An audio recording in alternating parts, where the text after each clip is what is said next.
Hey, it's Pete. This is the year I started collecting cards. 1992 Topps baseball. Baseball. Plasticky.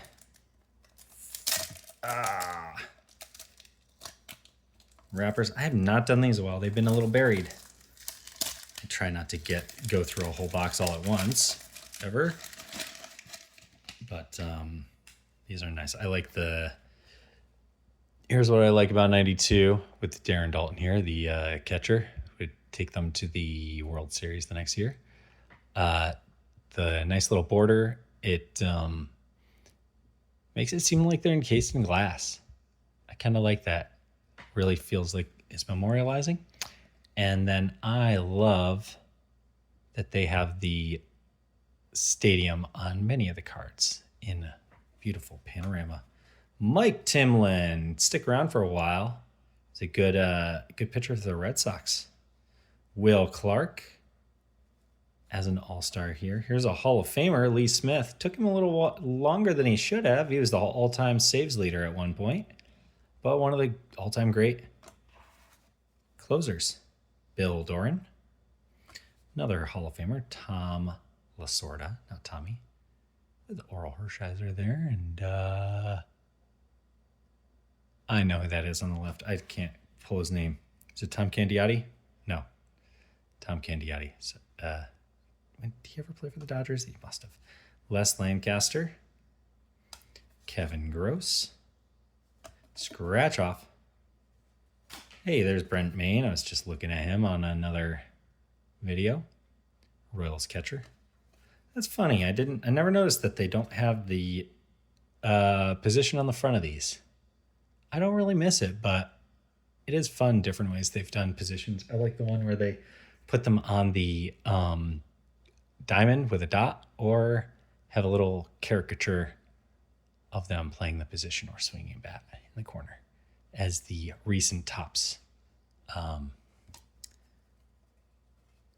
sets have been. That was Bernard Gilkey, and here's another Hall of Fame closer, Dennis Martinez.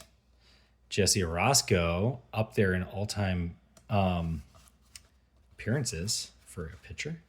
Vincente Palacios, a little smudgy, and the name, and Mark Portugal. Okay, pack number 2 for you.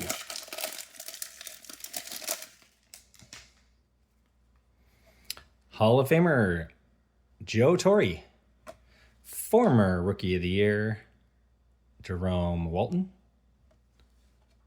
It's so weird. It wasn't until very recently I knew who he was and knew he was a Rookie of the Year. Orlando Merced. I always liked his cards. Another Hall of Famer, Mike Mussina. Jeff Ballard. I'm getting some great cards here. Randy Johnson. Love it. That's a bright blue for the Mariners. Felix Fermin. And I love this. Junior Felix. I wouldn't have it any other way. Another Hall of Famer, Bobby Cox. Only 2 packs in here. I will not tell you how many Hall of Famers there were because I stopped counting. Luis Salazar. Tino Martinez. Let's see, anyone in here that made it? Craig Paquette did. Top prospects, third baseman. I think he was a shortstop when he finally got up there. John Burkett, nice strikeout pitcher. Jim Ecker and Joe Carter. I like Joe. Lower WAR than he deserved, but one of the great power hitters of the 80s and early 90s. Really a star of the game that got forgotten very quickly if it wasn't for that game series winning home run. You win the World Series on a home run. Just crazy. Just crazy. Those 80s and early 90s, there were home run hitters, but they were not like Howard Johnson led the league in 91 with in the NL with like his home runs were in the 30s. It was hard to hit them out. There were guys who could hit, but there weren't as many. All those cookie cutter stadiums were spacious. Paul McClellan, Don Slott, and I bet there's the influence of Whitey Ball and just scoring runs any way you could. Dwight Smith Sr., Jose Rio, excellent pitcher. Bill Sampson. Steve Lake, and this is a hat. I don't know if it's just him, but you never see this hat. That Philly hat. I don't think that's a minor league hat they snuck on a card. Hall of Famer Jim Thome. 1992, great year for cards. And a lot of guys I never had heard of or saw again. Neil Heaton, Warren Newson, scratch off. Paul Ossenmacher. Never forget that guy's name. Matt Noakes, catcher of the Yankees. Gary Gaetti.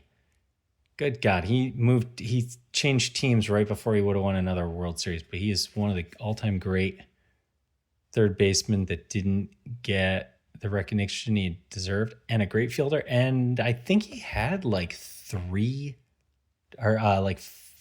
a crazy number of triple plays. I don't say like 8 triple plays in his career that he was a part of, including at least one unassisted. Julio Franco. He is one of the all-time leaders in professional hits, not just minor leagues and majors, but he played abroad as well, and he played into his late 40s even. Albert Bell, one of my favorite power hitters of the 90s. And Kevin Moss. Moss power. A lot of power with Moss. Yeah. Okay, that's it. That's a good one.